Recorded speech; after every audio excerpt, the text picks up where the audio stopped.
An autoclave is a device used to sterilize equipment and supplies by subjecting them to high-pressure saturated steam at 121 degrees Celsius for around 15–20 minutes depending on the size of the load and the contents. It was invented by Charles Chamberlain in 1879, although a precursor known as the steam digester was created by Denis Papin in 1679. The name comes from Greek auto, ultimately meaning self, and Latin clavis meaning key, a self-locking device. Uses: autoclaves are widely used in microbiology, medicine, podiatry, tattooing, body piercing, veterinary science, mycology, dentistry, and prosthetics fabrication. They vary in size and function depending on the media to be sterilized. Typical loads include laboratory glassware, other equipment and waste, surgical instruments and medical waste.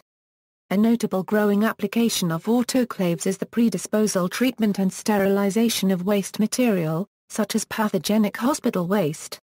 Machines in this category largely operate under the same principles as conventional autoclaves in that they are able to neutralize potentially infectious agents by utilizing pressurized steam and superheated water. A new generation of waste converters is capable of achieving the same effect without a pressure vessel to sterilize culture media, rubber material, gowns, dressing, gloves, etc. It is particularly useful for materials which cannot withstand the higher temperature of a hot air oven. Autoclaves are also widely used to cure composites and in the vulcanization of rubber.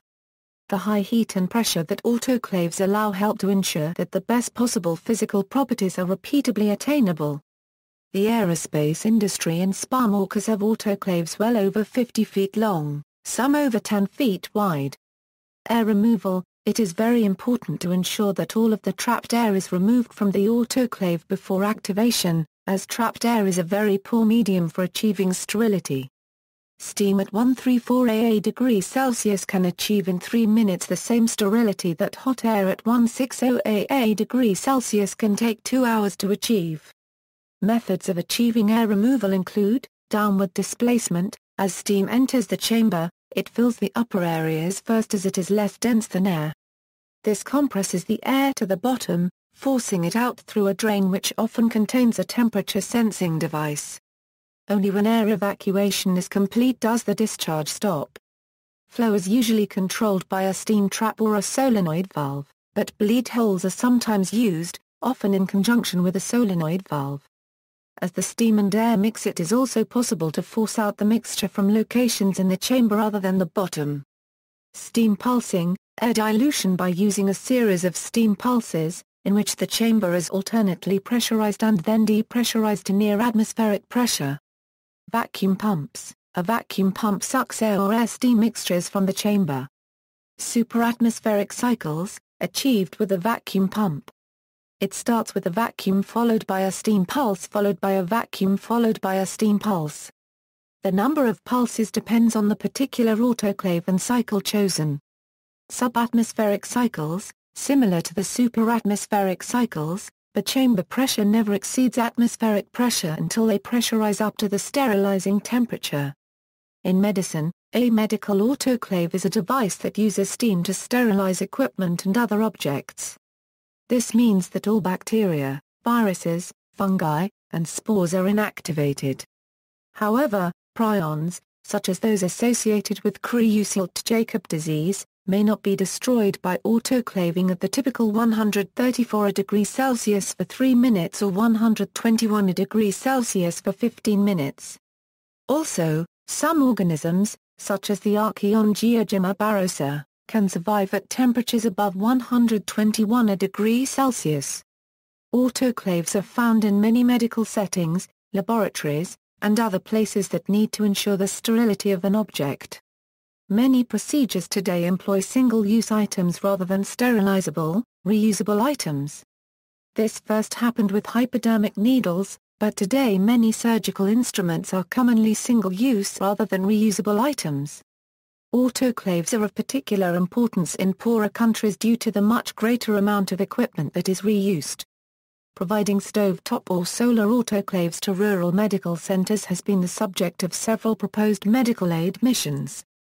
Because damp heat is used, Heat labile products cannot be sterilized this way or they will melt. Paper and other products that may be damaged by steam must also be sterilized another way. In all autoclaves, items should always be separated to allow the steam to penetrate the load evenly. Autoclaving is often used to sterilize medical waste prior to disposal in the standard municipal solid waste stream. This application has become more common as an alternative to incineration due to environmental and health concerns raised because of the combustion byproducts emitted by incinerators, especially from the small units which were commonly operated at individual hospitals. Incineration or a similar thermal oxidation process is still generally mandated for pathological waste and other very toxic and/or infectious medical waste. In dentistry, autoclaves provide sterilization of dental instruments according to Health Technical Memorandum 01-05. According to HTM 01-05, instruments can be kept, once sterilized using a vacuum autoclave for up to 12 months using sealed pouches. Quality assurance. There are physical, chemical, and biological indicators that can be used to ensure that an autoclave reaches the correct temperature for the correct amount of time. If a non-treated or improperly treated item can be confused for a treated item, then there is the risk that they will become mixed up, which in some areas such as surgery, is critical. Chemical indicators on medical packaging and autoclave tape change color once the correct conditions have been met, indicating that the object inside of the package, or under the tape, has been appropriately processed. Autoclave tape is only a marker that steam and heat have activated the dye. The marker on the tape does not indicate complete sterility. A more difficult challenge device, named the Bowie device after its inventors, is also used to verify a full cycle. This contains a full sheet of chemical indicator placed in the center of a stack of paper. It is designed specifically to prove that the process achieved full temperature and time required for a normal minimum cycle of 274 degrees Fahrenheit for 3.5 to 4 minutes. To prove sterility, biological indicators are used. Biological indicators contain spores of a heat-resistant bacterium, Bacillus stearothermophilus.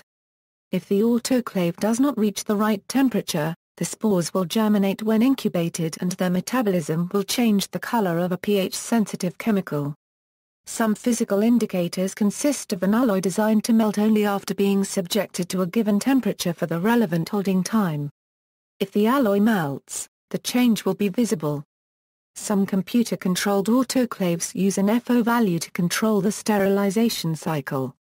FO values are set for the number of minutes of sterilization equivalent to 121 AA degrees Celsius at 100 kPa above atmospheric pressure for 15 minutes. Since exact temperature control is difficult, the temperature is monitored, and the sterilization time adjusted accordingly. References